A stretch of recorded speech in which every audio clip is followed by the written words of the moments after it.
বীজ বপন করে আমরাও এখানে দারুল উলুম দেওবন্দ তৈরি করব ইনশাআল্লাহ।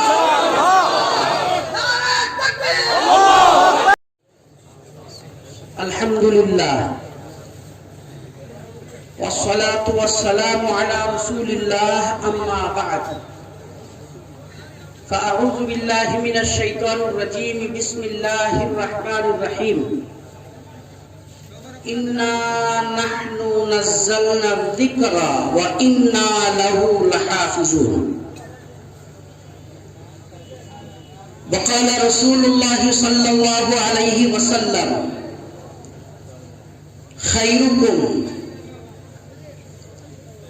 خيركم من تعلم القرآن وعلمه رواه الإمام البخاري رحمه الله رحمة واسعة صدق الله العظيم وصدق رسوله النبي الكريم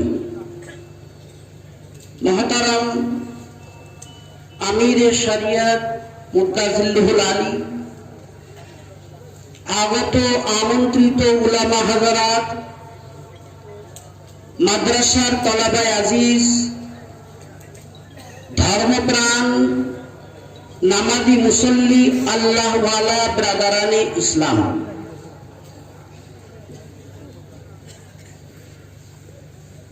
কাছাড় টাইটেল মাদ্রাসার 23তম খতমে বুখারী অনুষ্ঠানে আমরা উপস্থিতি দিয়েছি। আমরা আসেনি, আমাদেরকে আল্লাহ রাব্বুল আলামিন এনেছেন। তিনি যাদেরকে পছন্দ করেন, যাদের বিষয়ে তার কল্যাণের ফয়সালা হয়, কেবল তাদেরকেই তিনি উলামায়ে হাক্কানীদের সান্নিধ্যে বসার সুযোগ দেন। আজ এক শ্রেণীর মানুষ উলামা তলাবাদেরকে উৎখাত করতে চাইছে,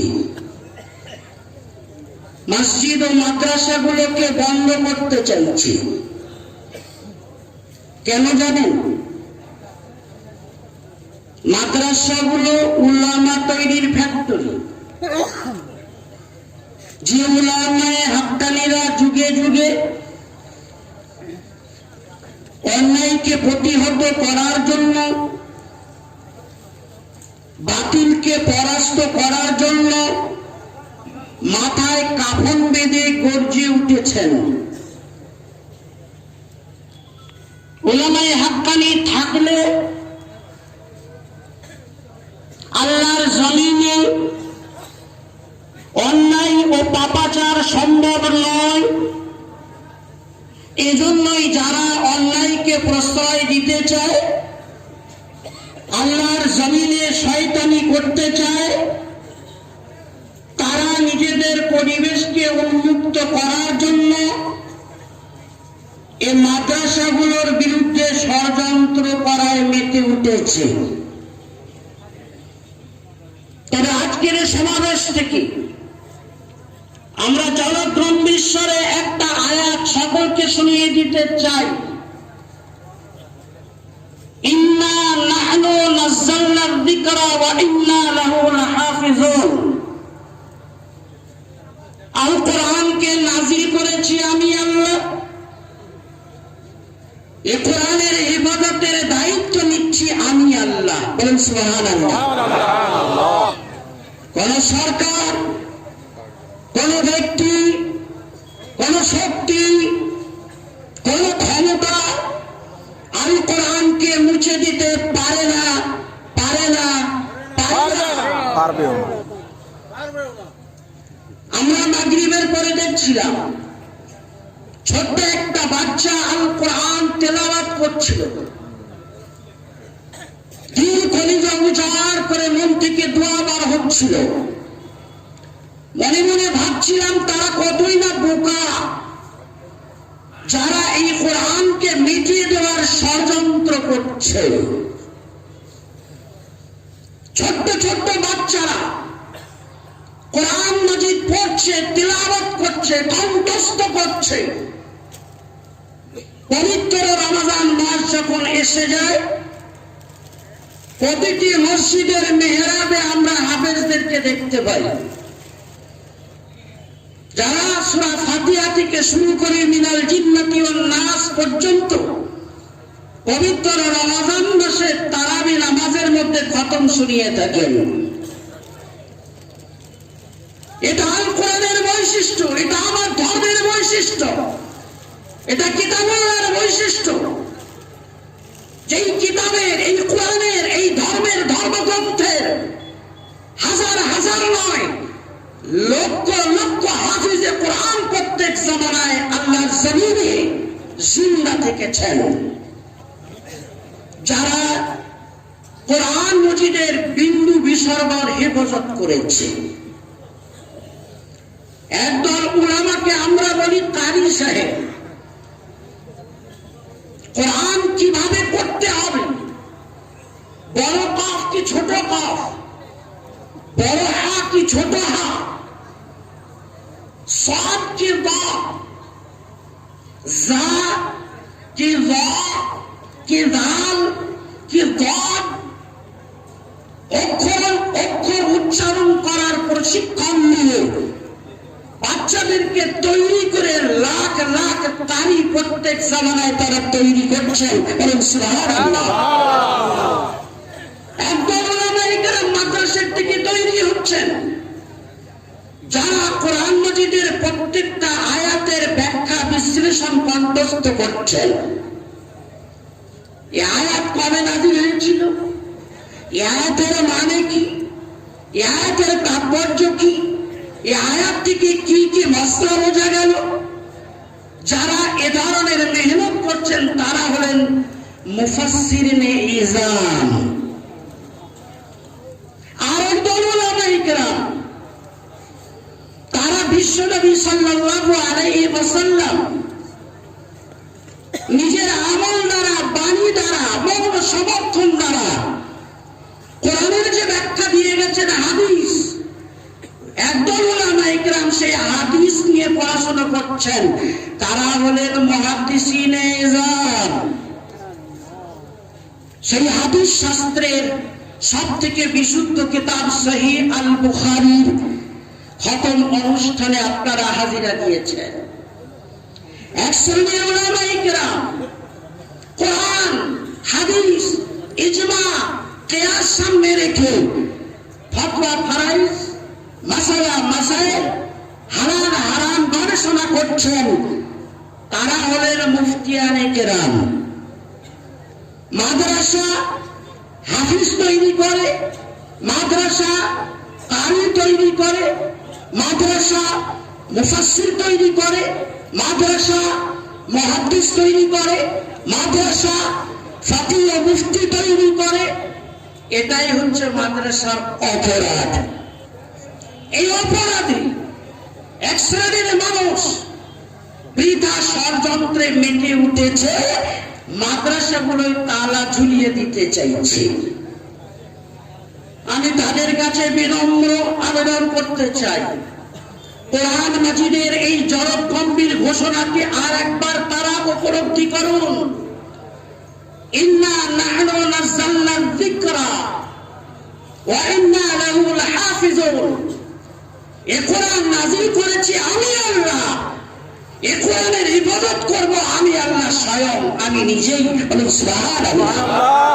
কোরআন যারা বৃথা ষড়যন্ত্র করছেন, তারা নিজেদের সিদ্ধান্তকে একবার নয় 10 বার পুনর্বিবেচনা করে দেখবেন। আমি আপনাদেরকে বলতে চাই, মাদ্রাসা উলামা তৈরির ফ্যাক্টরি, এই ফ্যাক্টরি যদি বন্ধ হয় তাহলে দ্বীন, ঈমান, ইসলাম এবং শরীয়তকে হেফাজত করা বড়ই মুশকিল হবে। গাছের গোড়া কেটে দিলে যেমন ওই গাছ আর বাঁচতে পারে না, গাছ দাঁড়িয়ে থাকতে পারে না, কোন মানুষের মেরুদণ্ড ভেঙে দিলে যেমন মানুষটি দাঁড়িয়ে থাকতে পারে না, আমরা না বুঝলেও গায়েরেরা এটা বুঝে নিয়েছে। যদি মাদ্রাসা বন্ধ করা যায়, মুসলিম জাতির গোড়া কেটে দেওয়া যায়, মুসলিমদের মেরুদণ্ড ভেঙে দেওয়া যায়, জাতিকে খুব সত্তরে সুকৌশলে বিনষ্ট করা সম্ভব হবে। এজন্য কিছু সাম্প্রদায়িক প্রকৃতির মানুষ কোমর বেঁধে রয়েছে। অতএব আমাদেরকে এ মুসিবতের বা এ পরীক্ষার মোকাবেলা করতে হবে গণতান্ত্রিক পদ্ধতিতে, হিম্মতের সাথে, হিম্মতের সাথে। মনে রাখবেন, একবার শাম দেশ থেকে দুইজন ইহুদি পণ্ডিত, ইহুদি আলেম মদিনাতে এসে আল্লাহর হাবিবকে বলেছিল, আমরা আপনার কাছে এসেছি, আপনাকে একটা প্রশ্ন করতে চাই, যদি আপনি সে প্রশ্নের জবাব দিতে পারেন তাহলে আমরা বুঝবো যে আপনি সত্য সত্যি আল্লাহর নবী। রাসূলুল্লাহ সাল্লাল্লাহু আলাইহি ওয়াসাল্লামের অনুমতি পেয়ে তারা জিজ্ঞেস করেছিল, আদম আলাইহিস সালাম থেকে নিয়ে নবী মুসা পর্যন্ত যত নবী রাসূলগণ এসেছেন, সমস্ত নবী রাসূলের প্রথম ও মৌলিক দাওয়াত ছিল কালিমা লা ইলাহা ইল্লাল্লাহ। ইহুদি পণ্ডিত আলিম দুজন জিজ্ঞেস করলেন, এই লা ইলাহা ইল্লাল্লাহ কথাটার সাক্ষী কে? লা ইলাহা ইল্লাল্লাহ, আল্লাহ ছাড়া কোনো মাবুদ নেই, এটা একটা দাওয়াতি কালিমা, এটা একটা দাবি, এর পিছনে সাক্ষী কে? এটা ইহুদিদের প্রশ্ন ছিল। প্রশ্ন করেছে ইহুদিরা, রব্বুল আলামিনের পক্ষ থেকে জবাব চলে এলো, নাযিল হলো সূরা আলে ইমরানের 18 নম্বর আয়াত, শাহিদাল্লাহু আন্নাহু লা ইলাহা ইল্লাহু ওয়াল মালাইকা ওয়া উলুল ইলম কাইমান বিল কিসত লা ইলাহা ইল্লা হুয়াল আজিজুল হাকীম। সূরা আলে ইমরানের 18 নম্বর আয়াতটি নাযিল হলো। রব্বে করিম জবাব দিয়ে বলে দিলেন, কালিমা লা ইলাহা ইল্লাল্লাহর জন্য সাক্ষী আরশে বালাতে মহান প্রভু আল্লাহ, সাত তবক আসমানে সাক্ষী হলেন ফেরেশতারা, আর আল্লাহর জমিনে এই কলিমার জন্য সাক্ষী হলেন উলামায়ে কেরাম। সুবহানাল্লাহ। মুফাসসিরিন লিখেছেন, এর মানে হলো এই পবিত্র কালিমাকে নাযিল করেছেন আরশে বালা থেকে আল্লাহ, সাত তবক আসমান ধরে নিচে নামিয়ে এনেছেন ফেরেশতারা, আর যুগে যুগে এই কালিমাকে প্রতিষ্ঠিত করে থাকেন উলামায়ে রাব্বানিয়্যিন। সুবহানাল্লাহ। উলামায়ে কেরাম যুগে যুগে কালিমার হিফাজত করেন, দ্বীনের হিফাজত করেন, আল্লাহর হাবিবের আদর্শ এবং তার রীতি নীতির হেফাজত করেন। উলামায়ে কেরাম না থাকলে কালিমার হেফাজত হবে না, দ্বীনের হেফাজত হবে না, শরীয়তের হেফাজত হবে না।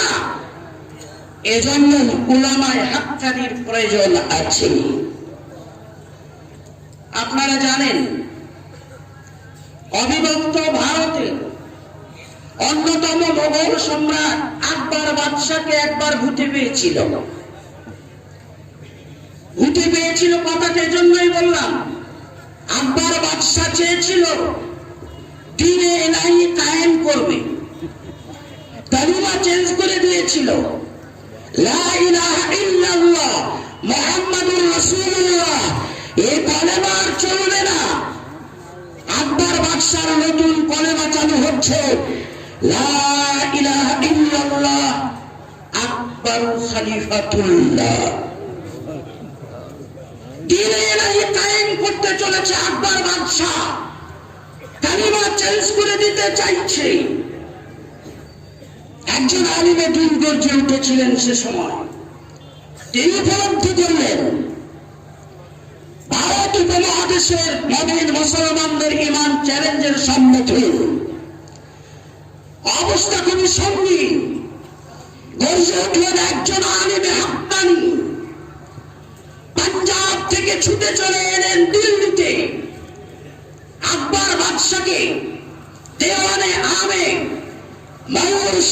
সিংহাসনে বসা অবস্থায় একটা চর মেরে আকবর বাদশাকে উচিত শিক্ষা দিয়েছিলেন।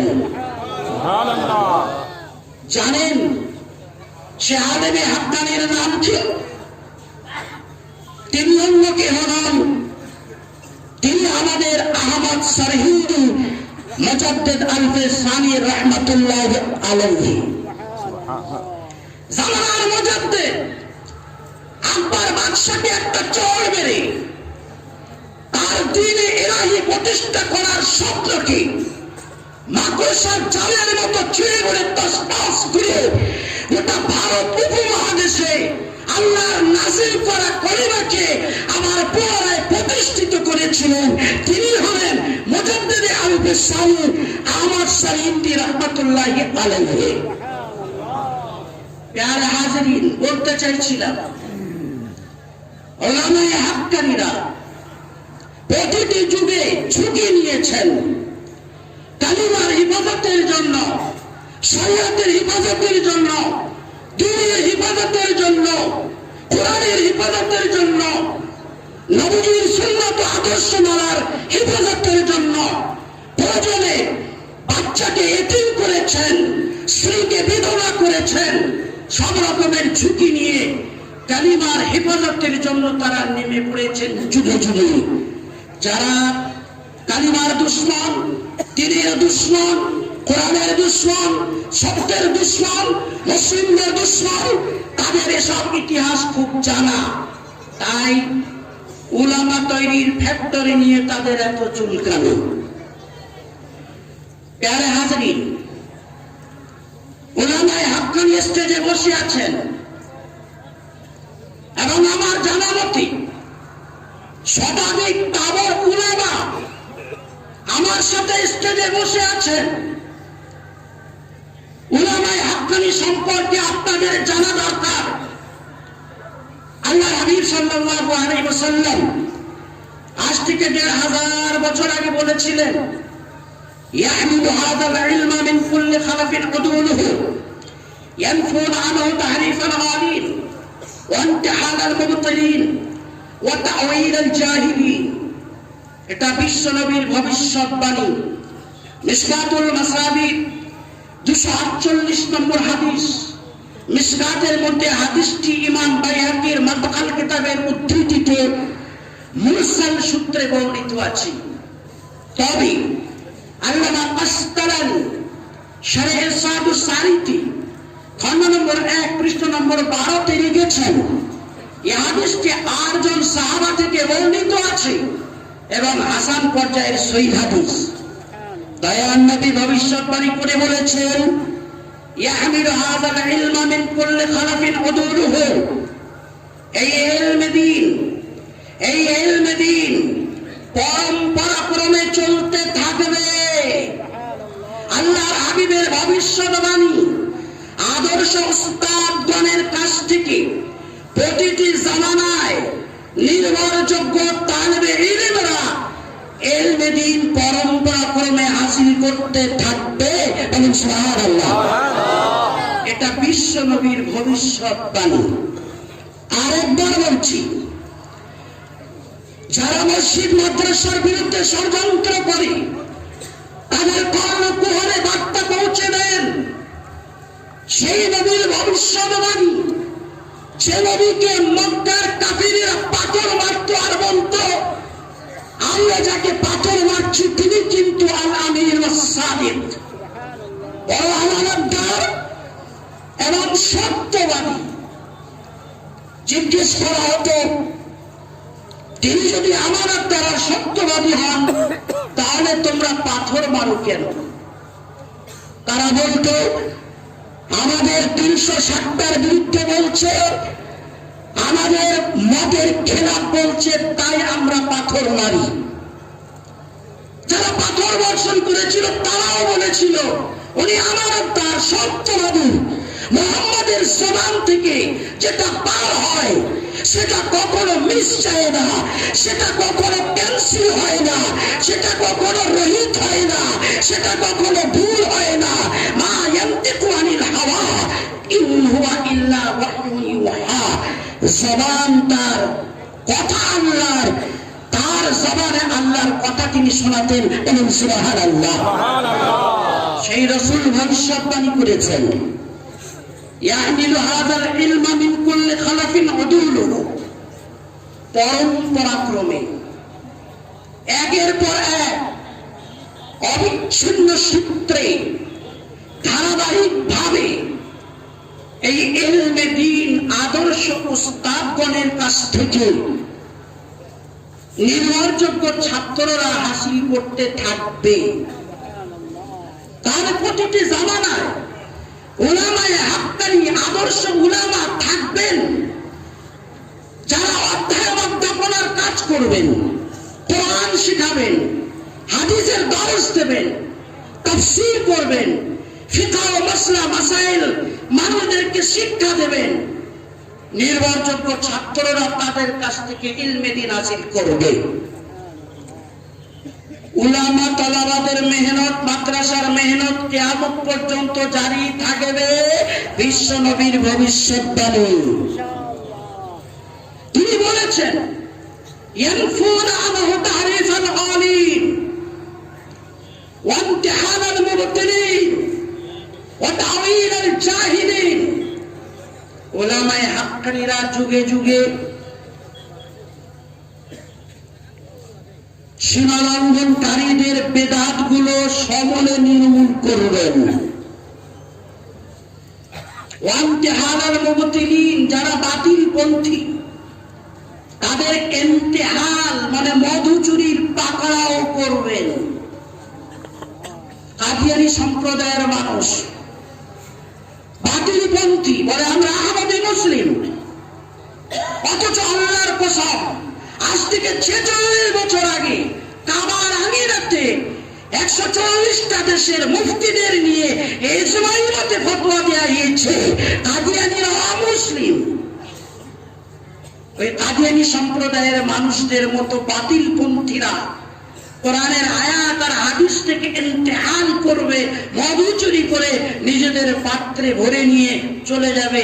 উলামায়ে হাক্কানিরা তাদের মধু চুরির পাকড়াও করবেন। আয়াতের অপব্যাখ্যা হচ্ছে, হাদিসের অপব্যাখ্যা হচ্ছে।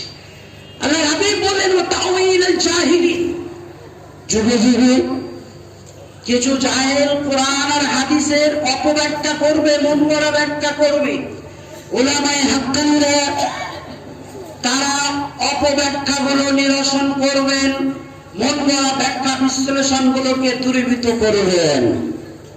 অতএব উলামায়ে হাক্কানি যদি না থাকে, শিরক ও বিদআতের বটগাছি মুসলিম সমাজ অন্ধকার হয়ে যাবে, আগাছায় ছেয়ে যাবে সমাজ, বাতিলপন্থীদের উৎপাত ঘটবে, কোরআন ও সুন্নাহর অপব্যাখ্যা হবে। অতএব যদি আমরা কালিমাকে বাঁচাতে চাই, যদি আমরা দ্বীনের ইবাদত করতে চাই, যদি আমরা কোরআন মাজিদকে মাহফুজ করতে চাই, যদি আমরা শরীয়তের সংরক্ষণ চাই, তাহলে আমাদের একান্ত কর্তব্য আমরা যেন প্রতিটি এলাকাতে মাদ্রাসা কায়েম করি, যেখানে হাফিজ তৈরি হবে, কারি তৈরি হবে, মুফাসসির তৈরি হবে, মুহাদ্দিস তৈরি হবে, ফকিহ তৈরি হবে, বক্তা তৈরি হবে, শিরক ও বিদআতের বিরুদ্ধে গর্জনকারী তৈরি হবে, হকের পাশে দাঁড়িয়ে কথা বলার মানুষ তৈরি হবে, না হককে মন্দকে উৎখাত করার মতো মানুষ তৈরি হবে, দেশের সুষ্ঠু নাগরিক তৈরি হবে। সেই রকম মাদ্রাসা প্রতিটি এলাকাতে প্রতিষ্ঠা করতে হবে। বিশেষ করে আজ আসামের যে পরিস্থিতি, এই পরিস্থিতি আমাদেরকে হাতছানি দিয়ে ডাকছে। আসামের মানুষ এগিয়ে এসো, একদিন যেমন তোমাদের আগামীর বুজুর্গের দিন সামনের মাঠে পরাস্ত হওয়ার পর দেওবন্দ নামক গ্রামে একটা ছোট্ট মাদ্রাসা তৈরি করেছিলেন ডালিম গাছতলায়, আজ পুনরায় প্রয়োজন হাতছানি দিয়ে ডাকছে, এসো এসো এগিয়ে এসো, আবার নতুন করে ডালিম গাছতলায় মাদ্রাসার বীজ বপন করো। ওয়ালা তাহিনু ওয়ালা তাহজানু,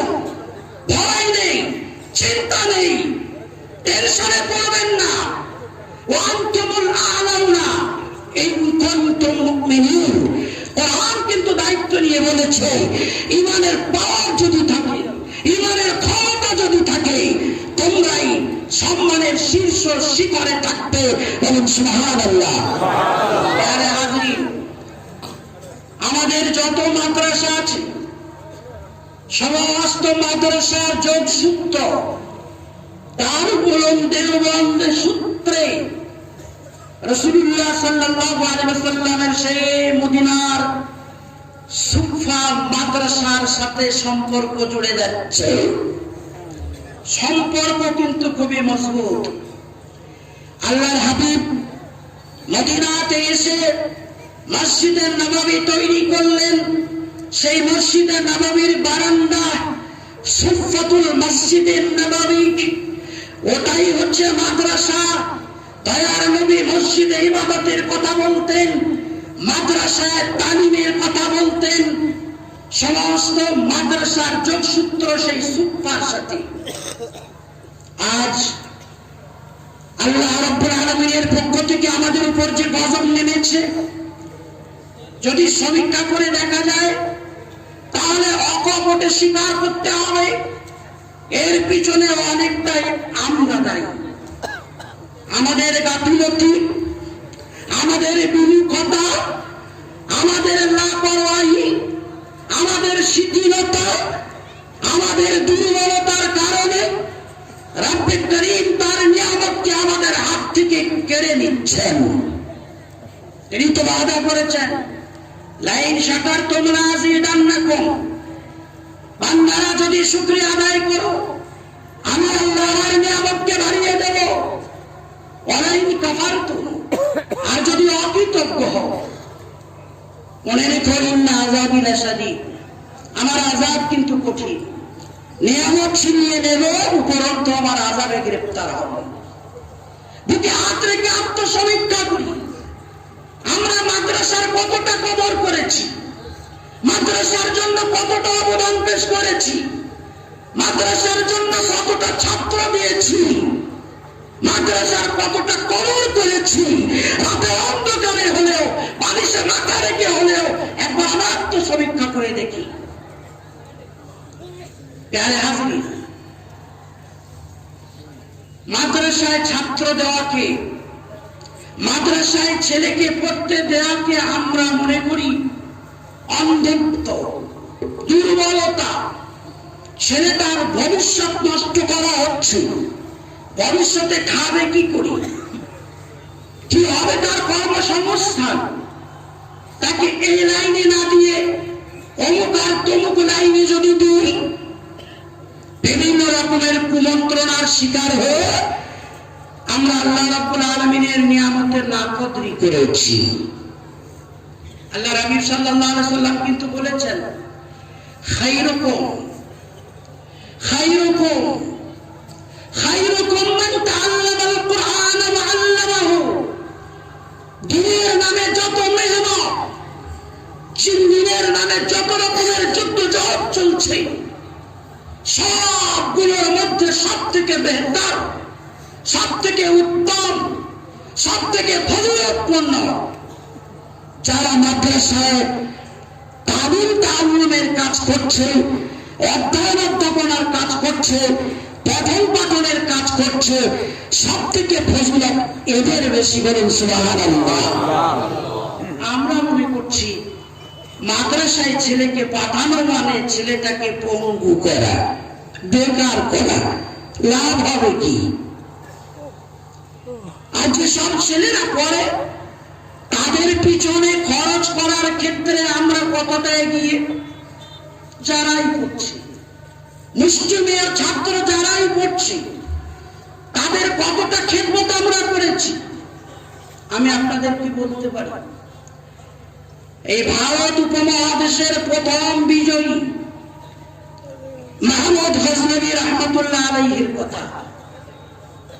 মাদ্রাসার উলামা, তালাবা, ফুজারাদের খেদমত কতটা গুরুত্বপূর্ণ একবার লক্ষ্য করুন। এই ভারতবর্ষের প্রথম বিজয়ী মাহমুদ গজনবী রহমতুল্লাহ আলাইহি যখন সিন্ধু থেকে পেশাওয়ার পর্যন্ত বিশাল বিস্তীর্ণ এলাকা জয় করলেন, ভক্তের অভাব নেই, শত্রুপক্ষ খুব সবল। সেই রকম পরিস্থিতিতে মাহমুদ গজনবী রহমতুল্লাহ আলাইহি একদিন ওজিরকে ডেকেছেন। ওজিরকে ডেকে বলছেন, ওজির, আমার 3টে প্রশ্ন সমাধান করতে হবে। হুজুর, কি প্রশ্ন বলুন, সমস্যা কি বলুন। মাহমুদ গজনবী রহমতুল্লাহ আলাইহি বলেছিলেন, আমার গায়ের রং আমার বাপের গায়ের রঙের সাথে মেলে না। বাপ বেটার একজন পরিষ্কার তো অন্যজন কালো। তাই শত্রুপক্ষ সমালোচনা করে আমি নাকি জারদ সন্তান, আমার মা নাকি খিয়ানত করেছে, আমি নাকি সমর্থকিনের বেটা নই। এ প্রশ্নের, এ সমালোচনার, এ চিমটি কাটার সমাধানটা কি হতে পারে? দ্বিতীয় প্রশ্ন, ওজির, আমাকে বলো, আল্লাহ রাব্বুল আলামিন আমাকে যে বিশাল অর্থ সম্পদ দিয়েছেন, এই অর্থ সম্পদ আমি কোথায়, কোন ক্ষেত্রে, কোন পাত্রে ব্যবহার করতে পারি, যেখানে ব্যবহার করলে আমি আল্লাহর কাছে মুখ দেখাতে পারবো এবং বিশাল কিছু সওয়াবের ভাগীদার হতে পারবো। তৃতীয় প্রশ্ন, মাহমুদ গজনবী রাহিমাহুল্লাহ বলছেন, ওজির বলো, কোরআন হাদিস মন্থন করে আমাকে বলো, কোন এমন আমল আছে যে আমলটি করলে আমি আল্লাহ রাসূল সাল্লাল্লাহু আলাইহি ওয়াসাল্লামকে স্বপ্নযোগে দেখতে পাবো। মাহমুদ গজনবী মুস্তফা আল্লাহর ওলি ছিলেন, মনের তামান্না ছিল আল্লাহ হাবিব সাল্লাল্লাহু আলাইহি ওয়াসাল্লামকে খাবে দেখা। সহিহ বুখারীর প্রথম খণ্ডে 21 নম্বর পৃষ্ঠায় হাদিস আছে, রাসূলুল্লাহ সাল্লাল্লাহু আলাইহি ওয়াসাল্লাম বলেছেন, মান রাআনি ফিল মানামি ফাকাদ রাআনি ফাইন্নাশ শাইতানা লা ইয়াতামাসসালু ফি সূরাতি। যে ব্যক্তি আমাকে খাবে দেখেছে সে নিশ্চয়ই আমাকেই দেখেছে। বলেন সুবহানাল্লাহ। ফাইন্নাশ শাইতানা লা ইয়াতামাসসালু ফি সূরাতি, কারণ শয়তান আমার সূরত ধরে আমার কোন আশিককে ধোঁকা দিতে পারে না। মাহমুদ গজনবী বলছেন, ওজির, কোরআন ও হাদিস মন্থন করে আমাকে সেই আমলটি বলে দাও যে আমল করলে আমি আল্লাহর হাবিবকে স্বপ্নে দেখতে পাবো। ওজির সময় নিয়েছেন 1 সপ্তাহ। 1 সপ্তাহ পর 3টি প্রশ্নের জবাব দেবেন। ইতিমধ্যে সফর সামনে এসে গেছে, সে জামানার সফর। বাদশাহ সফরে যাচ্ছেন, সঙ্গে ওজির, খাদেম আছে, হাতি আছে, হাতির উপর সওয়ার হয়ে বাদশাহ সফরে বার হয়েছেন। মাহমুদ গজনবী সফরে আছেন, রাতের বেলা সফর চলছে, দেহরক্ষীরাও সঙ্গে, সদল বলে বাদশাহ রাতের অন্ধকারে চলছেন। হঠাৎ দেখতে পেলেন বেশ খানিকটা দূরে রাস্তার মোড়ে সরকারি আলোর নিচে যেন মাদ্রাসার একজন তালিবে ইলম দাঁড়িয়ে দাঁড়িয়ে পড়ছে। মাহমুদ গজনবী রহমতুল্লাহ আলাইহি বুঝতে পারলেন নিশ্চয়ই এটা আশপাশের কোন মাদ্রাসার ছাত্রই হবে, যে ছাত্র গভীর রাতে মোতালা করার জন্য সরকারি চিরাগের নিচে রাস্তার মোড়ে এসে দাঁড়িয়ে এই গভীর রাতে কোরআন পড়ছে, কি হাদিস পড়ছে, কি মাসলা মাসাইলের কোন বই পড়ছে। মাহমুদ গজনবী রাহিমাহুল্লাহ ওজির এবং নিজের খাদেম ও দেহরক্ষীদেরকে বললেন, তোমরা দাঁড়াও, আমি একটু এগিয়ে যাই। একা এগিয়ে যাই, ছদ্মবেশে এগিয়ে গেলেন, ছেলেটার পাশে যেয়ে দাঁড়ালেন, জিজ্ঞেস করলেন, তুমি কে, এখানে একা একা দাঁড়িয়ে কি করছো?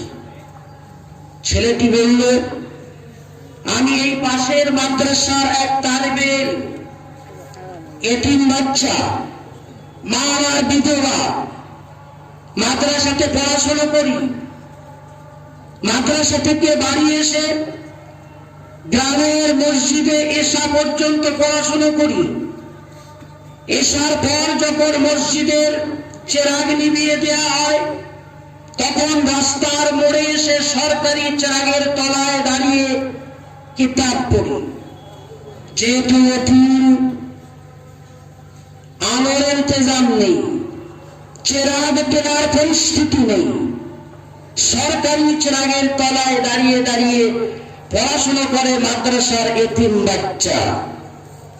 মাহমুদ গজনবী রহমতুল্লাহ আলাইহি ছেলেটার চেহারা দেখে বুঝলেন, তার মুখের কথা শুনে বুঝলেন যে এই ছেলেটা আগামী দিনে কিছু বলতে চলেছে।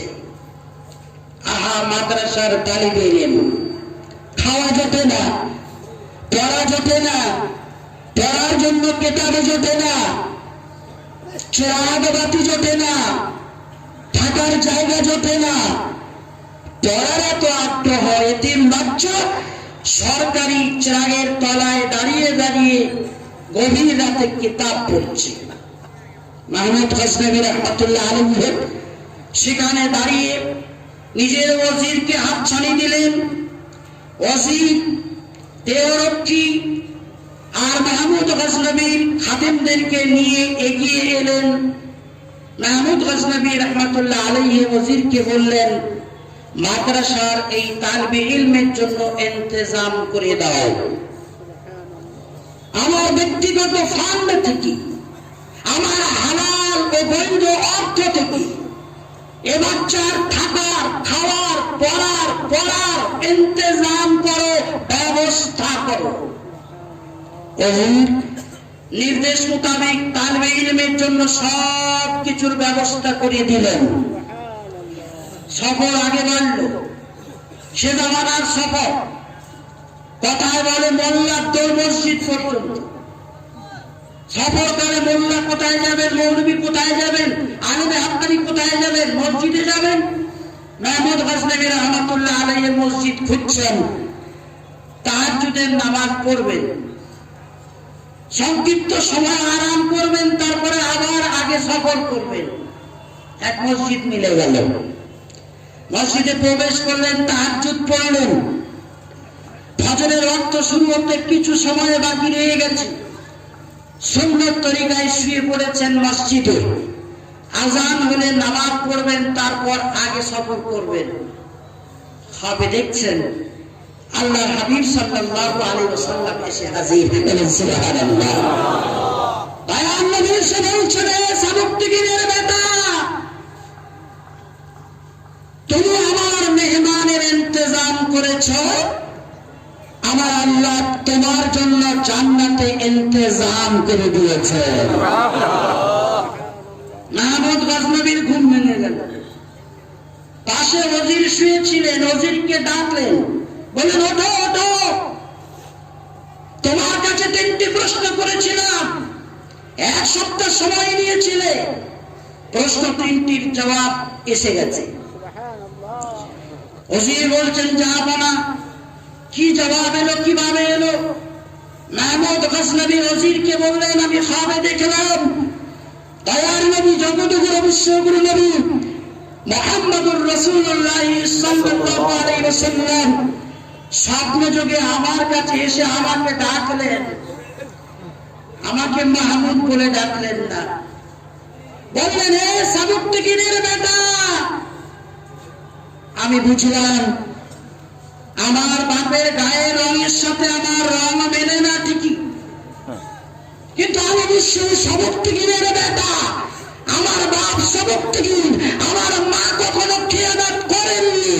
আমরা যখন থেকে বুঝতে শিখেছি, দেখেছি মা তাহাজ্জুদ, ইশা, আওয়ামিনের পালন করনে ওয়ালি মহিলা। আমার মা খিয়ানত করেননি। সাবুকতিগির আমার বাপ, আমি সাবুকতিগিরের বেটা, এ কথা আমার রাসূল খাবে আমাকে বলে গেছেন। আল্লাহ হাবিব বলেছেন, সাবুকতিগিরের বেটা, তুমি আমার মেহমানের ইন্তজাম করেছ, আমার আল্লাহ তোমার জন্য জান্নাতে ইন্তজাম করেছেন। আমি বুঝলাম আমার এই অর্থ সম্পদ খরচ করার বেহতরিন জায়গা উত্তম পাত্র মাদ্রাসার উলামা তলাবা, বলেন সুবহানাল্লাহ। মাদ্রাসার উলামা তলাবা আল্লাহর হাবিবের মেহমান। যদি এদের মেহমানদারি করা যায়, যদি এদের ব্যবস্থা করা যায়, যদি এদের ইন্তজাম করা যায়, আল্লাহ রাব্বুল আলামিন আমাদের জন্য জান্নাতে ইন্তজাম করে দেবেন। আল্লাহর হাবিব আমাকে স্বপ্নে দেখা দিয়েছেন একজন তালিবে ইলমের খেদমত করার বরকতে। আমি বুঝলাম তালিবে ইলমদের খেদমত করা সেই আমল যে আমলের বরকতে দয়ার নবীর জিয়ারত নসিব হয়। সুবহানাল্লাহ।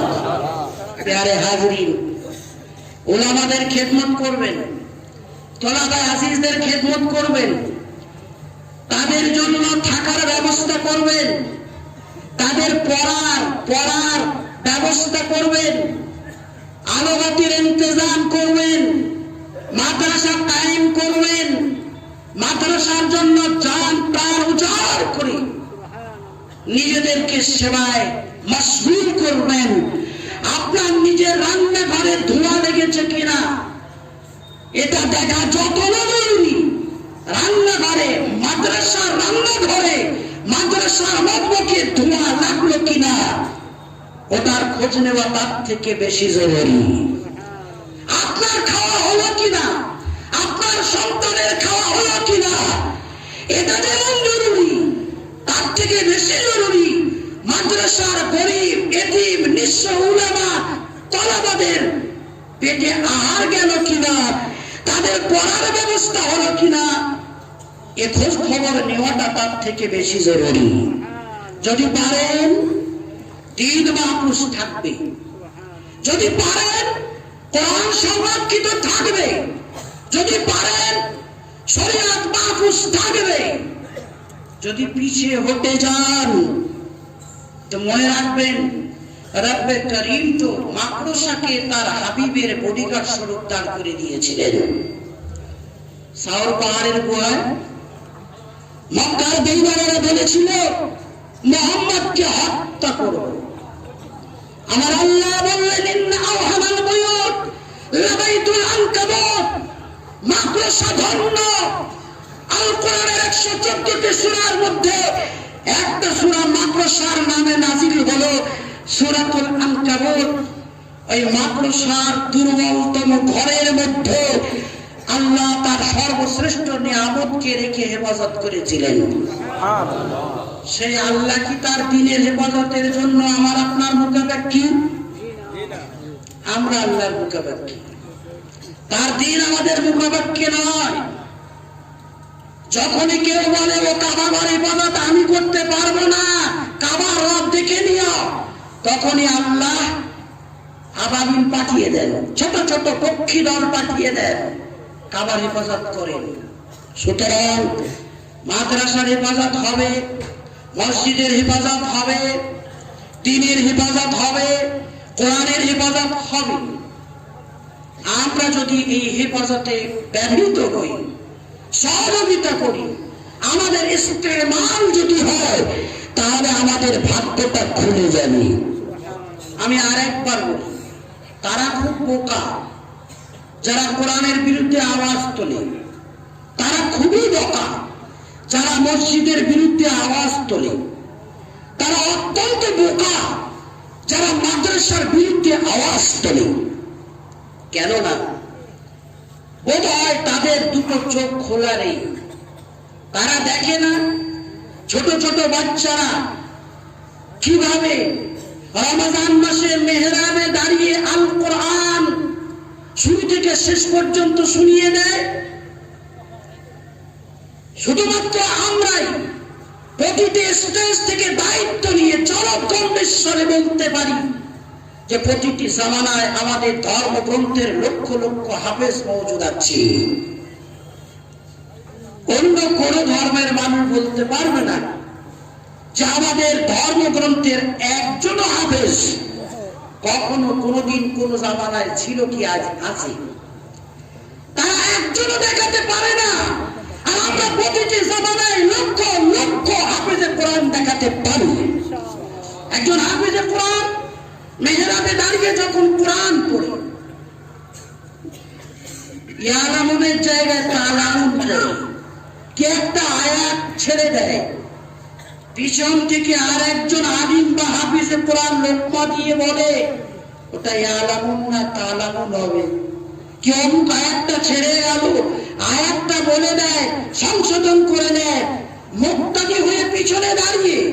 আর ইমাম মেহরাবে দাঁড়িয়ে কোরআন পড়ছে, কোরআনের একটা অক্ষরে যদি হেরফেরা হয় পিছন থেকে লোকমা চলে যায়, মুক্তাদি কথা বলে, মুক্তাদি ইমামের সংশোধন করে, অথচ নামাজের মধ্যে কথা বলা যায় না, তবু পিছন থেকে লোকমা। কেন? এ মুক্তাদি যেন বলে দিল ইমাম কোরআন মাজিদের কোন পরিবর্তন ভুলবশত হলেও সেটা মানছি না, মানব না। কোরআনের কোন পরিবর্তন যদি শুনি, নামাজের মধ্যেও যদি হয়, নামাজের মধ্যে কথা বলা যায় না, কিন্তু কোরআনের ভুল হলে সংশোধনের জন্য মুক্তাদি কথা বলে ইমামের সংশোধন করে দেয়। তার মানে এ কোরআনের বিন্দু বিসর্গয় পরিবর্তনের কোনো অবকাশ নেই। সুবহানাল্লাহ। হাজার হাজার হাফেজে কোরআন যারা এখনো বালেগ হয়নি, মাদ্রাসাগুলোতে খুঁজলে পাওয়া যাবে, এখনো তাদের বয়স 15 বছর হয়নি। হাফেজে কোরআন হাজার হাজার, যারা দুনিয়া বসতে শিখেনি, যাদের গুনার আমলনামা এখনো বন্ধ। আব্বা মা আত্মীয়র বাড়িতে গেলে যাদের কাছে ঘরের তালা চাবিটা দিতে চান না, আমার আল্লাহ সেই ছোট ছোট নাবালেগ বাচ্চাদের সিনায় আল কোরআন হেফাজত করছেন। সুবহানাল্লাহ। সেই কোরআন সম্পর্কে আল্লাহর ঘোষণা, ইন্না নাহনু নাযালনা যিকরা ওয়া ইন্না লাহু লাহাফিজুন। কোরআনকে নাযিল করেছি আমি আল্লাহ, এই কোরআনের হেফাজত করব স্বয়ং আমি আল্লাহ। সুবহানাল্লাহ। তাহলে এই কোরআনকে কেউ মিটিয়ে দিতে পারবে? মাদ্রাসা উলামা তালাবাকে খতম করতে পারবে? মাদ্রাসা বন্ধ করতে পারবে? বাবরি মসজিদ ভাঙার পর মসজিদ বেড়েছে না কমেছে? বেড়েছে। আমরা চাইব যদি আমাদের মাদ্রাসা কেউ খতম করতে চায়, তাহলে তারা যেন পড়ায় গন্ডায় গুনে নেয়, মাদ্রাসা খতম হয়নি, বন্ধ হয়নি। মাদ্রাসা একটা বন্ধ হয়েছে, 10টা তৈরি হয়েছে। আমি যে মাদ্রাসায় থাকি, জামিয়া সিদ্দিকিয়া জামপুর মাদ্রাসা, আপনাদের আসামে শতাধিক ছাত্র সেখানে পড়ে। হাদিস ক্লাসে এবছর আসামের অনেক ছেলে আছে, যদিও আমরা এবছর বাইরের ছেলেদের নিতে চাইনি পরিস্থিতির কারণে, তবুও বেশ কিছু ছাত্র আছে। মাদ্রাসাতে বেসরকারি প্রতিষ্ঠান, কিন্তু সেখানে 2500-3000 হাজার ছাত্র পড়াশোনা করে। তার পাশে বালিকা বিভাগ 500-600 মেয়ে পড়াশোনা করে। মেয়েদের মুখারি পড়ানো হয়, ছেলেদের টাইটেল ক্লাসের পর মুফতি ক্লাস, আদব ক্লাস, মার্কাজুল মারিফ ক্লাস, কেরাত ক্লাস, এইভাবে 7টা ক্লাস মাওলানা হওয়ার পরে আছে। সব বেসরকারি। আপনাদের মুষ্টি চাল নিয়ে এ ধরনের প্রতিষ্ঠানগুলো গড়ে উঠেছে। এবং আরো মজার কথা আপনাদেরকে বলবো, আপনাদের এই শান্তিপুর গ্রাম যেমন প্রত্যন্ত গ্রাম, কেউ এলাকা, আমাদের মাদ্রাসাটা ঠিক এর থেকে আরেকটু বেশি গ্রাম্য এলাকায়। রাস্তাঘাটের পরিস্থিতি ভালো না, একেবারে গোয়ার গ্রাম্য পরিবেশ। সেই জায়গায় একজন মাজাহিরুল উলুম সাহারানপুরের ফাজিল উঠে দাঁড়িয়েছিলেন। তিনি বললেন এলাকা বিদাতে ছেয়ে আছে, শিরকে ছেয়ে আছে। এ অন্যায়কে দূরীভূত করতে হলে, শিরক ও বিদআতকে বিদায় দিতে হলে একটাই রাস্তা, এখানে প্রতিষ্ঠান কায়েম করতে হবে। খুব বেশি দিনের গল্প নয়, আজ থেকে 37 বছর আগে প্রতিষ্ঠান তৈরি করা হয়েছিল। আজ সেই প্রতিষ্ঠানের প্রায় 350 কামরা, 135 জন স্টাফ, ছাত্র বিভাগে, বালক বিভাগে, বালিকা বিভাগে আলাদা, নার্সারি বিভাগে আলাদা। প্যারে হাজরিন, আমি আপনাদেরকে বলতে চাই, আপনারা পারবেন না?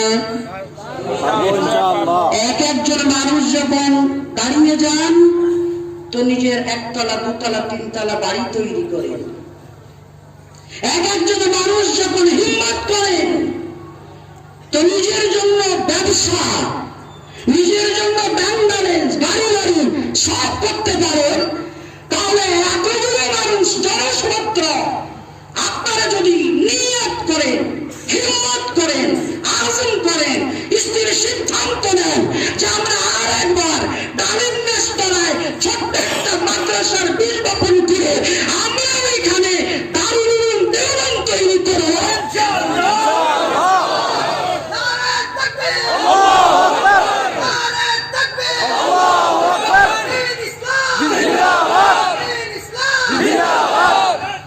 আসলে আমি মনে করি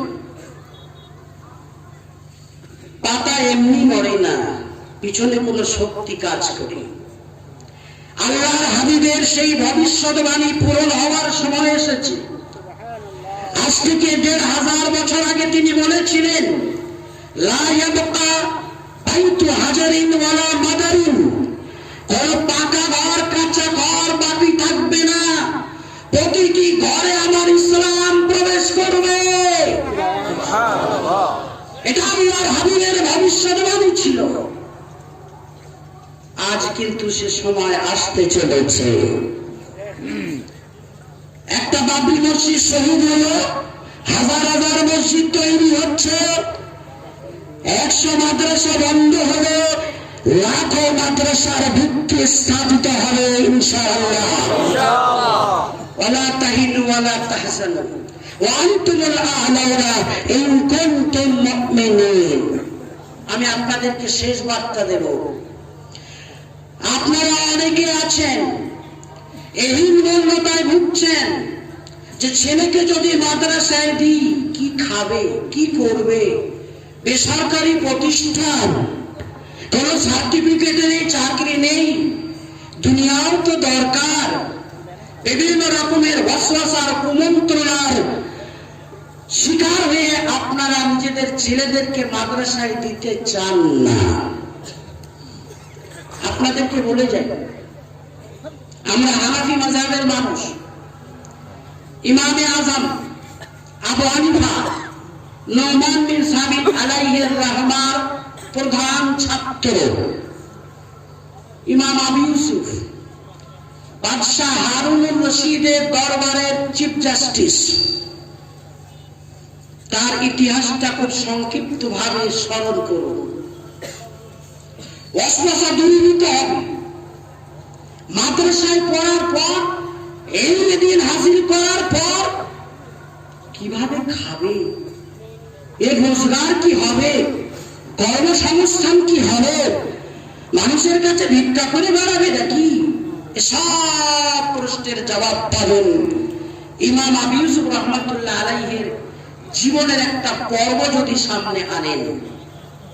এতিম ছেলে, মা বিধবা, মা ছেলেকে পাঠাতেন ধোপার ঘাটে কাজ করার জন্য।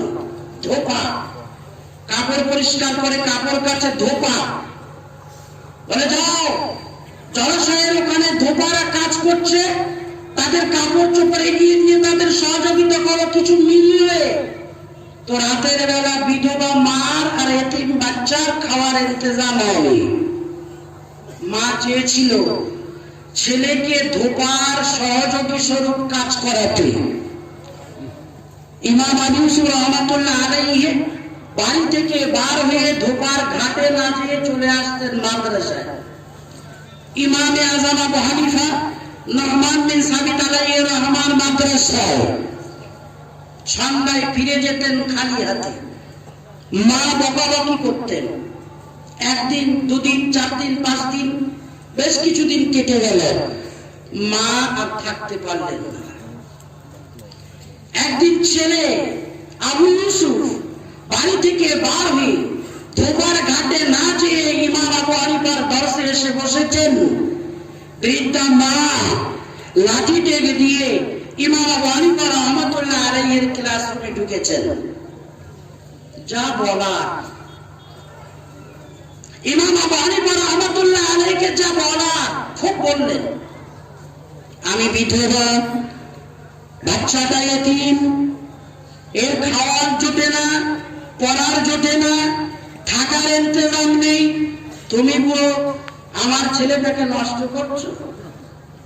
তোমার ব্যবসা আছে, তোমার ইনকাম আছে, তোমার অনেক কিছু আছে, তুমি এসব করতে পারো, আমার তো কিছুই নেই।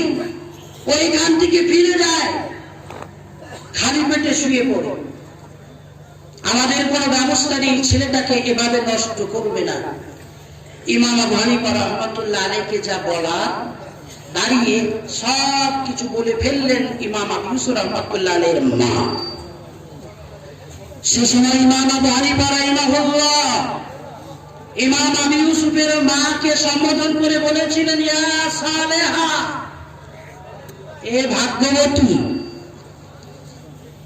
এ ভাগ্যবতী, তুমি কি জানো তোমার এই সন্তান এই ইলমে দ্বীনের ওসিলায় একদিন বাদশার দস্তরখানে বসে হালুয়া পালোয়া খাবে। ভবিষ্যৎবাণী করেছেন কে? ইমাম আবু হানিফা, ইমামে আজম নহমান বিন সাবিত, যার সম্পর্কে আল্লাহর হাবিব ভবিষ্যৎবাণী করেছিলেন, লাউ কানা দ্বীনু ইনদা সুরাইয়া লানালাহু রাজুলুম মিন আহলি ফারাস, যদি আমার এই দ্বীন, আমার এই ইসলাম, আমার এই শরিয়ত সপ্তর্ষিমণ্ডল নামক তারকারাজির ওখানেও হতো, তাহলে পারস্যের 100 সন্তান সেখান থেকেও দ্বীন এনে, শরিয়ত এনে, কলেমা এনে আল্লাহর বান্দাদের মাঝে পরিবেশন করত। বলেন সুবহানাল্লাহ। সেই ইমাম আবু হানিফা রহমাতুল্লাহ আলাইহি ভবিষ্যৎবাণী করেছেন, এ ভাগ্যবতী, তুমি কি জানো তোমার এই এতিম বাচ্চা একদিন বাদশার দস্তরখানে বসে হালুয়া পালোয়া খাবে। আমি হালুয়া পালোয়া বলেছি। আকিদাতুত তাহাবি নামক কিতাবের টিকায় ঘটনা লেখা আছে। ওখানে লেখা আছে ফালুজা খাবে, ফালুজা। আপনারা জানেন ফালুজা কাকে বলে? হ্যাঁ, কি তর্জমা করা যাবে? সে জামানায় বাদশাদের খাদ্য ছিল ফালুজা, বোঝানোর জন্য হালুয়া পালোয়া বলে দিয়েছি। এটা পরমাণুবাদ। এ ভাগ্যবতী, তুমি কি জানো তোমার এই এতিম বাচ্চা, তোমার এই কলিজার টুকরা ইলমে দ্বীনের বরকতে একদিন বাদশার দস্তরখানে বসে হালুয়া পালোয়া খাবে, বাদশাদের খাদ্য খাবে, বাদশার দস্তরখানে বসবে, ইলমে দ্বীনের বরকতে বাদশা পর্যন্ত পৌঁছে যাবে। মার বুঝে আসেনি। মা ইমাম আবু ইউসুফ রাহিমাহুল্লাহ হাত ধরে বলেছিলেন, ওঠো, ওঠো, বুড়োর কথা ছাড়ো।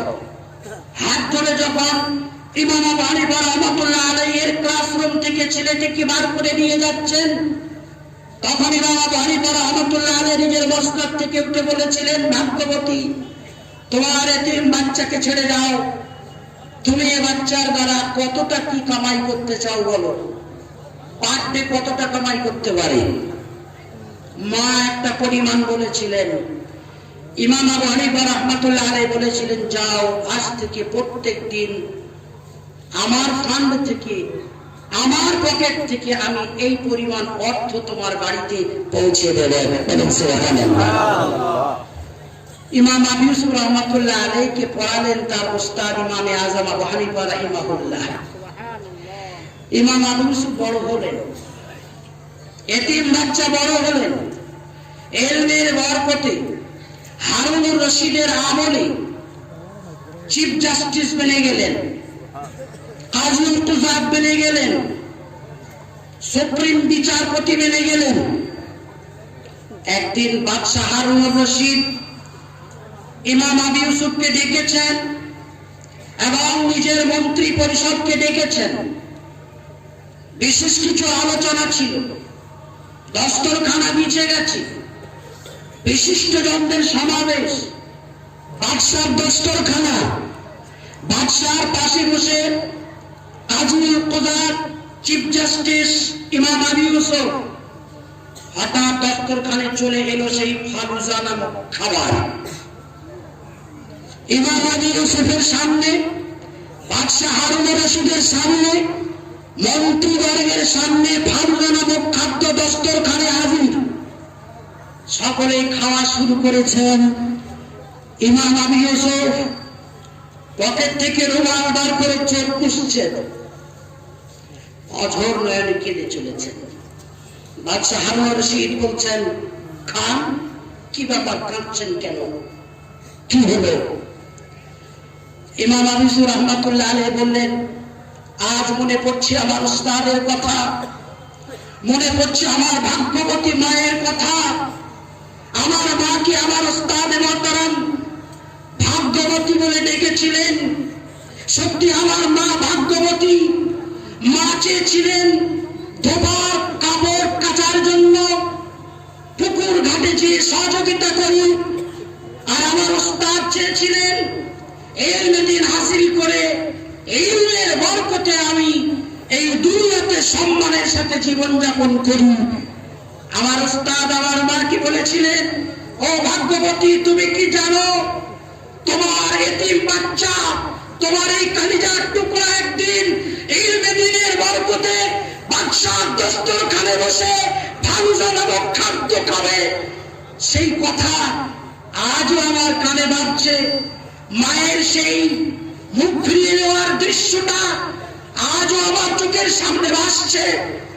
আমার মা যদি আজ জিন্দা থাকতেন তাহলে মা দেখতেন সত্যি আমার মা কতটা ভাগ্যবতী।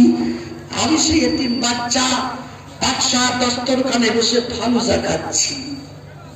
প্যারে হাজরিন, কোরআন মাজিদে ওয়াদা আছে, ইয়ারফাইল্লাহু আল্লাযীনা আমানু মিনকুম ওয়াল্লাযীনা উতুল ইলমা দারাজাত। উলামায়ে রাব্বানিয়িন স্টেজে বসে আছেন, তারা জানেন দারাজাত আরবি ব্যাকরণগত দিক থেকে জমা মুয়ান্নাস সালিম। ইয়ারফাইল্লাহু দারাজাত, যাদের সিনায় ঈমান আছে, ইলম আছে, আমি আল্লাহ তাদেরকে সম্মানের শীর্ষ শিখরে সমাসীন করব। তাদের সম্মান বহু বহু বহু গুণে বাড়িয়ে দেয়। জমা মুয়ান্নাস সালিমের সিগা ব্যবহার করে আল্লাহ বলছেন তাদের সম্মানের কোনো ঘাটতি থাকবে না। অতএব যাদের সম্মানের কোনো ঘাটতি থাকবে না, তাদের খাওয়ার ঘাটতি থাকবে না, পড়ার ঘাটতি থাকবে না, তারা ভিখারি হবে না, তারা দুনিয়াতে সম্মানের সাথে সুখে স্বচ্ছন্দে জীবন যাপন করবে। আর চোখ বুঝানোর পর অনন্তকালের জীবনের জন্য আল্লাহ রাব্বুল আলামিনের কাছে ইজ্জত পাবে, ইজ্জত পাবে, ইজ্জত পাবে।